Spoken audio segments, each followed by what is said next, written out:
Got it. We'll go in 5, 4. Are we recording now? Yep. 5, 4, 3, 2, 1. Stand by camera 2. Auto. Hi Stand by everyone, lower and third. welcome to another edition of Inside Swoop Scoop. I'm Jessica Lee. And I'm Xavier Ford. Here are some of the stories we've been following over the past few weeks from around the world.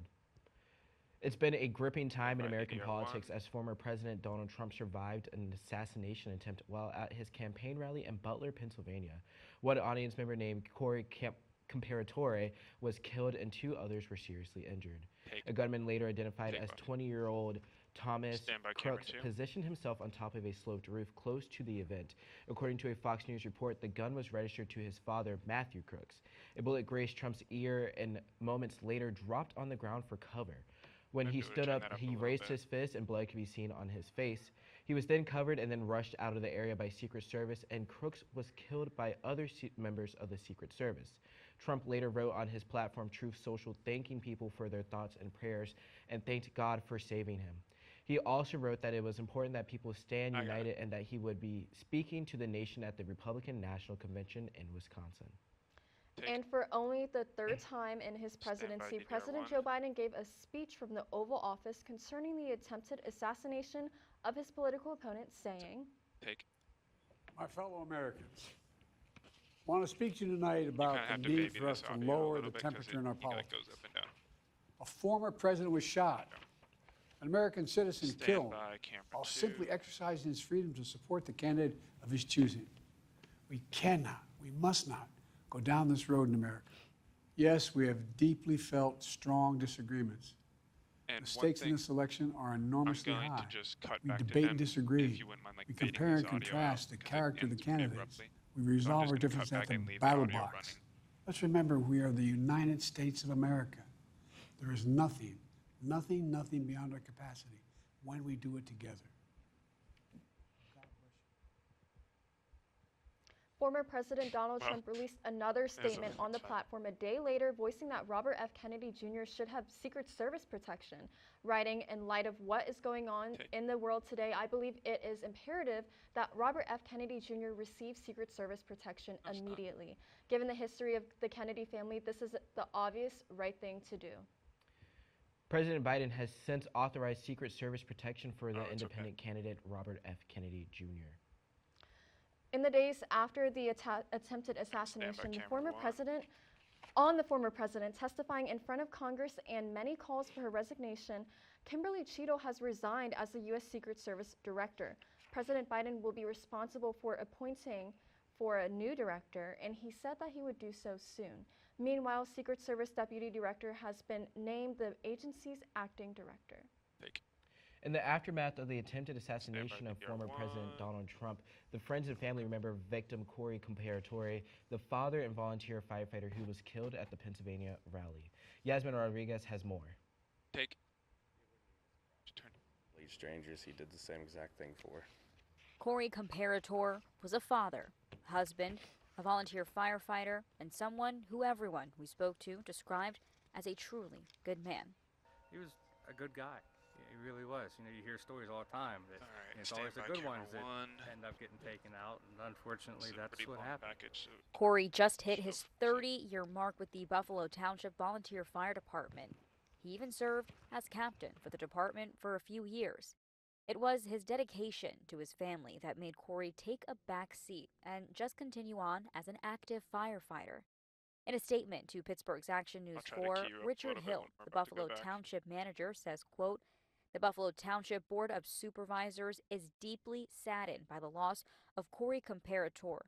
We extend our deepest sympathies to the Comparatore family and all those affected by Saturday's violence.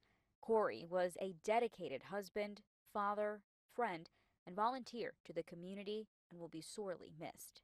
Now, Corey is being remembered for his willingness to go above and beyond for everyone around him. He was a good man. He'd take his shirt off his back for anyone. He helped us out when I was real sick a couple years ago in the hospital and I almost died.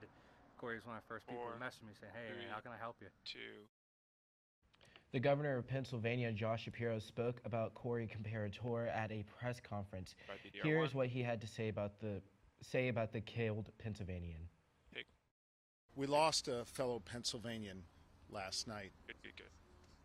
Corey Comparator. I just spoke to Corey's wife and Corey's two daughters. Corey was a girl dad. Corey was a firefighter. Corey went to church every Sunday. Corey loved his community. And most especially, Corey loved his family. Corey was an avid supporter of the former president.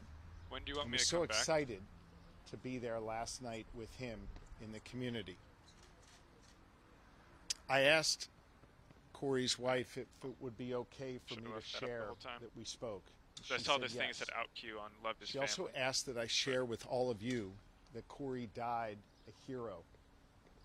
That Corey dove on his family to protect them last night at this rally. Governor Shapiro also ordered flags to be flown at half-staff around the state, according to Hayden Mittman and the Associated Press. Trump was seen for the first time after the attempted assassination entering the Republican National Convention in Milwaukee, Wisconsin, where he accepted the Republican nomination and announced that his running mate would be Ohio State Senator J.D. Vance. He also spoke about the attempt on his life and the volunteer firefighter who lost his life at the rally. Okay. And then I can't remember, what's the out cue on this one, the lady? Last time I put up that chart, I never really got to look at it. But without that chart, I would not be here today. Despite such a heinous attack, we unite this evening. We must not criminalize dissent or demonize political disagreement, which is what's been happening in our country lately at a level that nobody has ever seen before.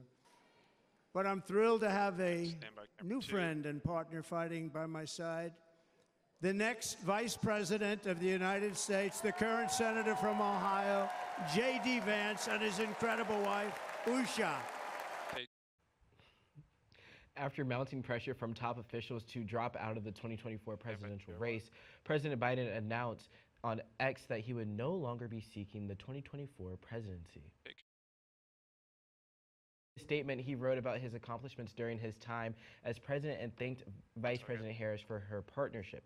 President Biden has also said that he would speak to the nation about his decision at a later date and believes that there is nothing America can't do when we do it together. President Biden's full statement can be found on his personal account on X. He also used his personal account to show support for Vice President Harris as she now runs for President of the United States and encouraged followers to donate to the Biden and Harris campaign funds. In related news, the Trump campaign has filed an FEC complaint saying that the transfer of the $91 million given to the Biden-Harris campaign to Harris would violate the Election Campaign Act of 1971. The FEC declined to comment. A California high school team invented a smart device that cools firefighters down while they are working and received a grant from MIT for it.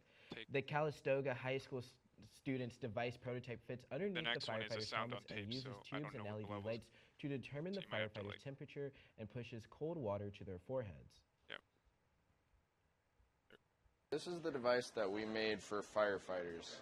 We have fire-resistant material on the outside. It's portable. It's essentially a backpack.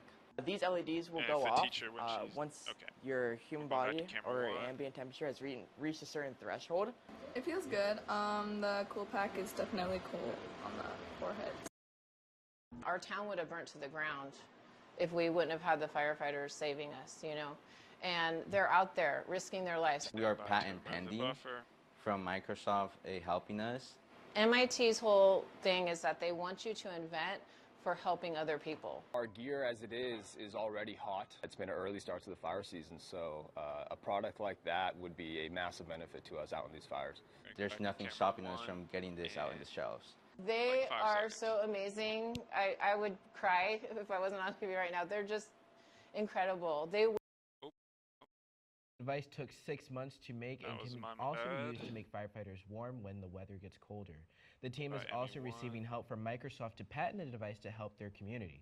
Now heading on over to Reese Leatherman for some news that is out of this world. It's the 2-year anniversary of the James Webb Telescope, the most sophisticated infrared space telescope, and NASA has released a new photo to commemorate the occasion. NASA calls this pair of intertwined galaxies the penguin and the egg. The Space Administration said that the two galaxies haven't exhausted each other's resources because they're similar in mass, and that the new stars within the penguin galaxy are a result of when the two galaxies passed each other for the first time tens of millions of years ago. In more stellar news, the Royal Observatory Greenwich in London has announced its annual Astronomy Photographer of the Year finalists. So let's have a look at some of the out-of-this-world pictures. The 16-year-old competition saw almost 60 nations provide over 3,500 entries captured using special equipment. The photos will be judged by art and astronomy experts, and they will announce the top spot winner and the winners for multiple categories on September 12th. Now back to you guys in the studio. Thanks, Reese. The doggy paddle is getting a lot more literal for one southern Maine town as dogs are being trained as second responders. This 10-week-old puppy named Belle is already training to save lives in Scarborough. According to the Scarborough Beach Park manager, she is swimming in a pond a few times each week and is already fetching people, that is. The dogs can pull in 5 people at a time. A lifeguard's not pulling in 5 people. They can pull in 2, maybe 3, but they're not pulling in 5. For sure, yeah. It's definitely, when there's very strong surf, I feel safer knowing that I have them in case I don't always feel comfortable bringing that many people in, so having them here as a resort is very nice. All right, they're about to start talking now. All right, go. While the dogs haven't made any rescues yet, they are ready to paddle out when called by a lifeguard and know how to navigate the dangerous swift currents. If a rescue is needed, a lifeguard will respond first, followed by a dog to pull the distressed swimmer to the shore. Well, thanks for joining us for another edition of Inside Swoop Inside Swoop Scoop. And I'm Xavier Ford. We'll see you next time with more news from around the world. All right, well, just do the last part one more time. Great. Just from the well. Okay. Let me know when. Yep. Whenever you're ready. Well, thanks for joining us for another edition of Inside Swoop Scoop. I'm Jessica Lee. And I'm Xavier Ford. We'll see you next time with more news from around the world.